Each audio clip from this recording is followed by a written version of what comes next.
इधर जैसे अतीक अहमद हत्याकांड में हुआ बहुत बड़ा खुलासा, उधर गृह मंत्रालय से आया सीधे फोन, योगी ने दिया जवाब, उड़ गए सभी के होश। अतीक को गोली मारने वाले अतीक से बड़ा माफिया बनना चाहते थे। अतीक को मारने के लिए लाखों की पिस्टल का हुआ इस्तेमाल, गुस्से में अमित शाह। अतीक ने उगल दिए थे 2 बड़े नेताओं के नाम, अतीक की हत्या करने वाले हैं कंगाल, फिर लाखों की पिस्टल किसने दिलाई पता चल गया। इधर योगी आदित्यनाथ गृह मंत्रालय को रिपोर्ट सौंप ही रहे थे, उधर पुलिस ने बहुत बड़ा खुलासा कर दिया। अतीक अहमद की हत्याकांड में इस खुलासे के बाद गृह मंत्रालय में भी हलचल तेज हो गई। अभी तक लग रहा था कि तीनों आरोपियों ने दुश्मनी की वजह से अतीक अहमद को गोली मारी थी, लेकिन ट्रेलर जैसा दिख रहा था, पिक्चर एकदम अलग निकली। इस हत्याकांड को बाकायदा बहुत सोच समझकर अंजाम दिलवाया गया। क्या है पूरी कहानी, आप सुनेंगे तो आप भी चौंक जाएंगे। आपको सारी बात बताएं उससे पहले अब तक अतीक अहमद की हत्याकांड के बाद से क्या क्या हुआ है, एक बार संक्षेप में उसके बारे में समझ लीजिए। आधी रात को अतीक अहमद की 3 हमलावरों ने गोली मारकर हत्या की थी। तीनों पत्रकार बनकर मेडिकल कॉलेज के बाहर पहुंचे थे और जैसे ही अतीक बाहर निकला था, उस पर ताबड़तोड़ पुलिस की मौजूदगी में ही गोलियां चला दी गई थी। लेकिन जैसे ही इसकी खबर योगी आदित्यनाथ को मिली,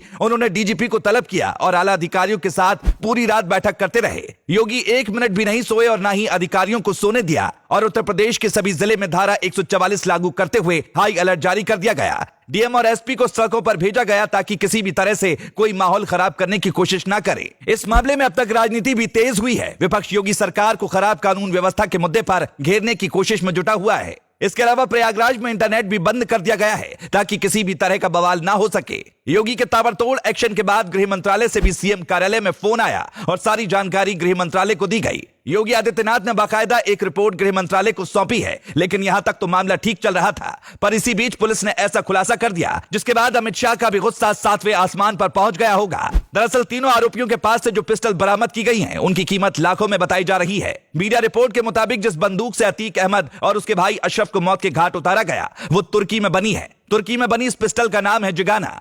बताया जा रहा है कि इसकी कीमत करीब 6 से 8 लाख के बीच है और इसी तरह की 3 पिस्टल का इस्तेमाल अतीक और अशरफ को मौत के घाट उतारने के लिए किया गया। लेकिन यहां पर हैरान करने वाली बात यह है कि यह पिस्टल इन तीनों आरोपियों के पास कहां से आई और कैसे आई, क्योंकि इनके पास खाने तक के सही से पैसे नहीं थे और ये गरीबी में अपनी जिंदगी जी रहे थे। ये पूरी तरह से कंगाल हैं। पिस्टल की कीमत सामने आने के बाद ही इस हत्याकांड की गुत्थी एकदम से उलझ गई है। सवाल यही है कि जो खुद भुखमरी और गरीबी से जूझ रहे हैं, उनके पास लाखों रुपए कहां से आए और उन्होंने कैसे इस महंगी पिस्टल को खरीदा।